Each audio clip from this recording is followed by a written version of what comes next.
Hello everybody, welcome to WhatCulture Gaming. I'm Scott, joined by Josh. Hello, Scott.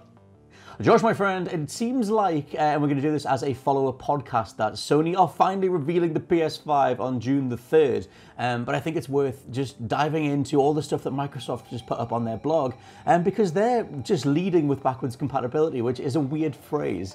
But all the stuff they've put out, it kind of seems pretty game-changing if you're someone who buys a new system to play old stuff better than ever. What's your initial take on the stuff they've got? I'm going to break it down, but the idea of backwards compatibility being a thing. Good, and it makes sense that they're building on one of their core strengths of this generation, you know what I mean? Like, I still have fond memories of when, I think it was at E3, I'm pretty sure it was E3, where they announced that backwards compatibility was coming to the Xbox, and it was such a big deal, and kind of the first sign that they were getting back on track, that they were going to salvage what was a terrible launch for their new machine. They finally had something that the competition didn't, so to see them doubling down on it now with the next generation makes a lot of sense, and the fact that they're leading with it, to say that, look, you know, everything's going to be as accessible as possible, it's going to be optimized as possible, makes sense with their business model, where they're trying to have this kind of, you know, machine or machines that just are there for you to play games and are there for you to enjoy these experiences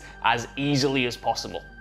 Well, they've got this whole thing, like I said, I'll read down the specifics. I honestly think what they've got here just sounds brilliant. But they also mention, you know, wanting to respect the legacy of like Xbox and noting that, you know, it's been almost 20 years at this point of people have been building Xbox libraries, original Xbox games, 360 games, and they don't want to, you know, go away from that. They want to reinforce that and say, look, you stuck with Xbox this long, or you maybe have some old gem, Fusion Frenzy or whatever, and they want to make sure that that stuff is honored going forward, which kind of feels like a thinly veiled jab at Sony, considering that it was Sony that put the quote out saying nobody wants to play old games, and then as soon as Microsoft put the backwards compatibility stuff out, Black Ops 2 was back in the charts and people were snapping up old games. And my Xbox One I've used way more to play old stuff in HD. Same. And no loading times and whatever. So let's break down some stuff. One of the first things is immediate frame rate increases. They do stress that for all of these things, it'll just happen automatically, that because of the way they've coded the Series X, they have a whole bunch of names for the different engines and hardware emulations,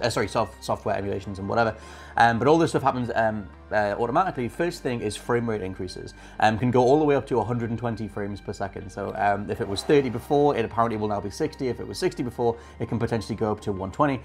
Some games, all of this is game by game, but it says that, you know, it's going to try and optimize as best as possible. So how do you like the idea of 120 frames per second burnout? Well, I mean, yeah, that in itself sounds absolutely awesome. And I'm going to boot up so many old games to see how they run with the added frames and whether or not it can actually handle those added frames because of how they were optimized for console. But it does make me wonder, and I don't want to be pessimistic about this too much in the news video, because I think this is going to be, you know, it's a great idea overall, and it sounds like they're really going to implement it well. But I wonder if this is a way for them to get around the marketing slogan that they had a few months ago, where they were saying, you know, the Xbox Series X can play games at 120 frames per second.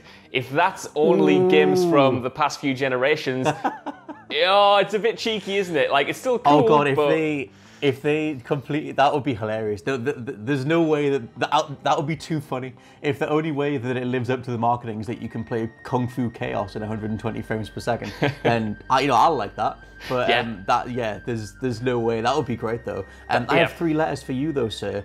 HDR. Because you got me into the HDR boom. I still don't know if I'm in there. Sometimes I look at HDR and I do just think it looks like it needs to be a bit brighter. But then I sort of tweak some things. I look at the nits and I make it so that the white is really white and the dark is really dark, and I think that's what it's meant to be. Anyway, what the hell's HDR stand for? High dynamic range, yeah. Yeah, so if you've got like a 4K TV or a TV that's capable of HDR, then some games make really good use of it, the likes of Naughty Dog's titles or Rockstar or whatever. And it's essentially to give a game a bigger range of overall lighting capabilities, so that when the sunrise comes up, it looks amazing and whatever, at least so I'm told. And that's just meant to be amazing. So going forward, they've found a way to retroactively apply HDR to all the games that you'll play on Series X, even 360 and original Xbox games. And they note that they're applying it to games from about 20 years ago, from before HDR was even around on this planet. So that just seems like kind of cool future tech stuff. Yes, I mean, this is obviously the one that stood out for me because I'm a huge fan of everything HDR, even though, as I've said before, I'm not the biggest tech nerd. I don't understand everything about it. I just know that I really like it. So you spent thousands of pounds on it, John. I did. The idea that, they're going to go back and implement this in older games, I want to see that in kind of action. I want to see how well it's implemented, whether or not it's just kind of slapped in, because a lot of games just kind of slap in HDR and kind of call it a day, and it's not that good. I remember the launch version of Red Dead Redemption was particularly bad for that. There was barely any difference between the regular SDR and HDR in that case. So I'm going to have to be convinced, but on paper, if it is well implemented, that for me personally is a huge win, because I, like you, I spend my time on the Xbox mostly going through old games on Game Pass or backwards compatibility or whatever. And even now, when there's only minor kind of improvements to them, whether it's kind of a small bump in resolution or a more stable frame rate, that to me is enjoyable. You go back to these games and they play slightly better than ever. And I remember when I was wanting to play the original Red Dead Redemption again, and it was on PlayStation Now, which I also have, and I booted that up, and it was terrible. It ran like ass, it looked like ass.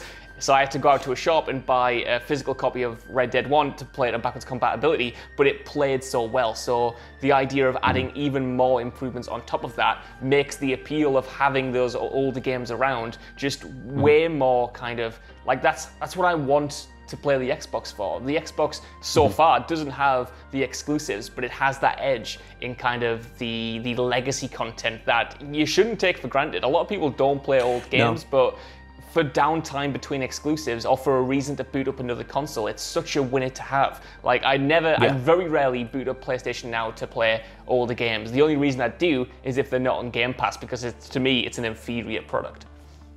Yeah, man. Well, the thing is, like, when I got my Xbox Series X, because of, I mean, this kind of works on the S as well, and obviously overall the Xbox One is backwards compatible, but a lot of the like automatic uptick stuff, like the HD visuals and minimal load times and stuff, they are geared towards the Xbox One S and the Xbox One X.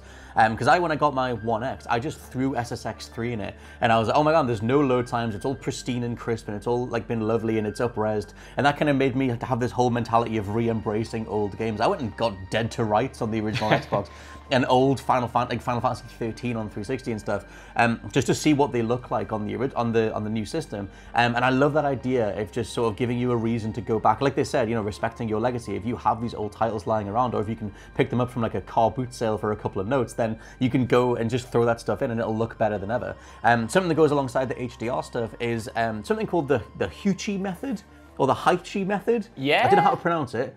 It's HEUTCHY method, named after some chap who figured out how to make old games work in 4K by forcing them to up-res. Apparently it's been around for a couple of years. Microsoft cite this as what they've directly implemented into the Series X as a way to put any old game in, and not only will it apply the frame rate boost, the HDR boost, but it'll also force the game up into 4K. So that sounds really cool. A quote from the blog, according to this, the Heuchi method enables titles to render with increased resolutions up to 4K, or applies anisotropic filtering to improve the final image quality. Now, I don't know what either of those mean, but it'll look better than it did before.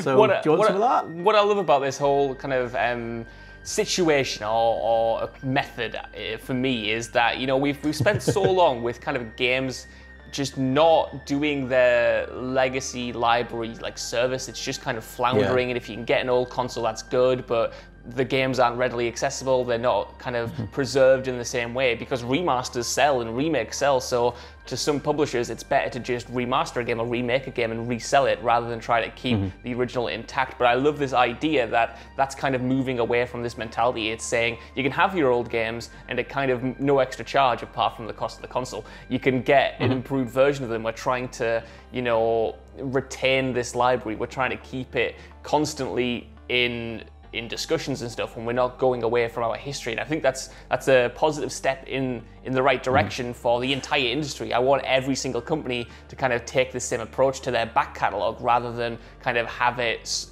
locked in a vault, more or less. You know what I mean? They've got these rich IPs, they've got these rich franchises and games, and all of these releases just kind of sitting around that they could do something with, but for the most part they choose not to, bar special occasions. And I think Microsoft is kind of leading the pack.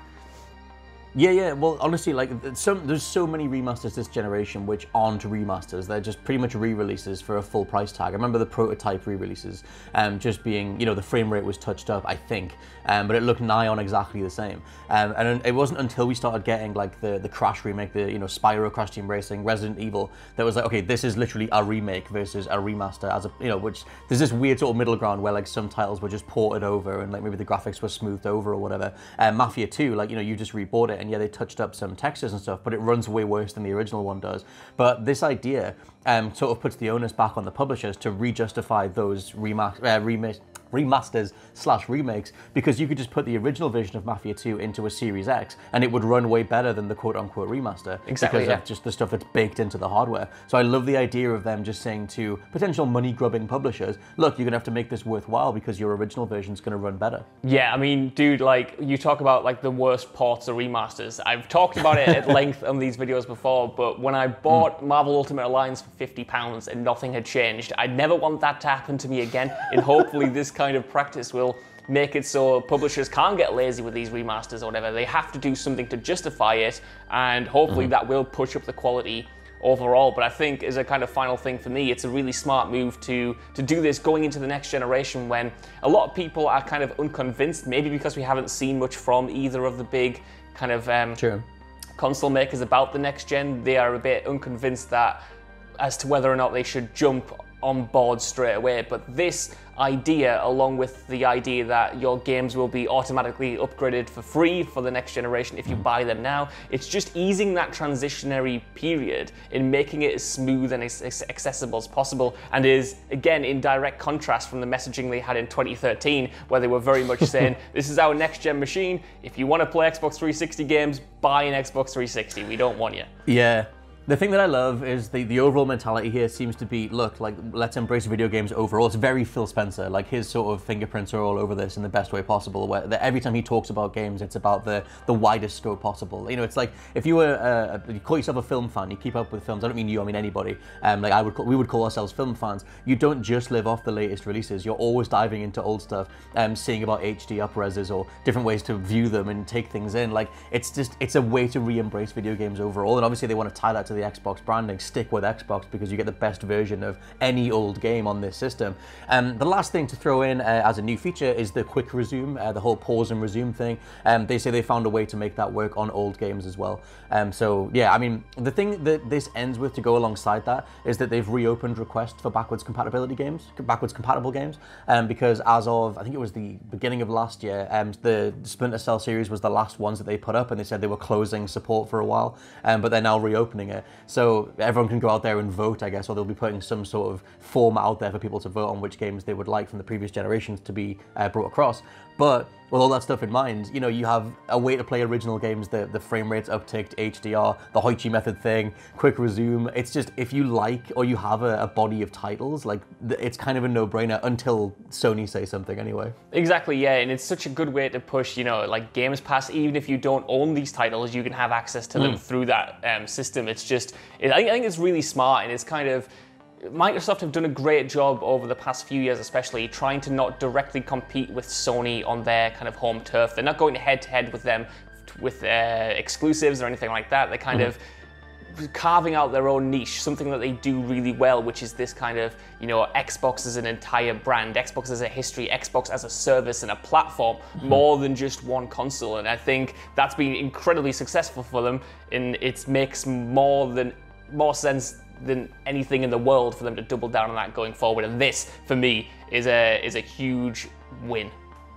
Yeah, I think I'm throw it down to the comments for them to sort of see what other people think, because I think going into the next generation, it's almost as if Sony are going to be leading with, first party and exclusives, and they're very much already, like, sort of teasing God of War 2, Spider-Man 2, and assumedly we'll find out at the PS5 reveal, whereas Microsoft, although they've bought some new studios, are just saying, look, we respect legacy and history and all these bodies of titles that you've already bought, and they're going to run better than ever. So it's like, which sort of, what do you favor? Like, obviously we need new games, but that idea of just already having access to so many great things you can just throw in and it'll just play better than ever because you've bought this new system, I think that's incredibly enticing as well. So yeah, let me know let us know what you think down in the comments below of the idea of backwards compatibility being one of the biggest reasons that you would buy a new system. For now, I've been Scott from WhatCulture.com. I've been Josh from WhatCulture.com. I'll catch you next time. Bye. Bye.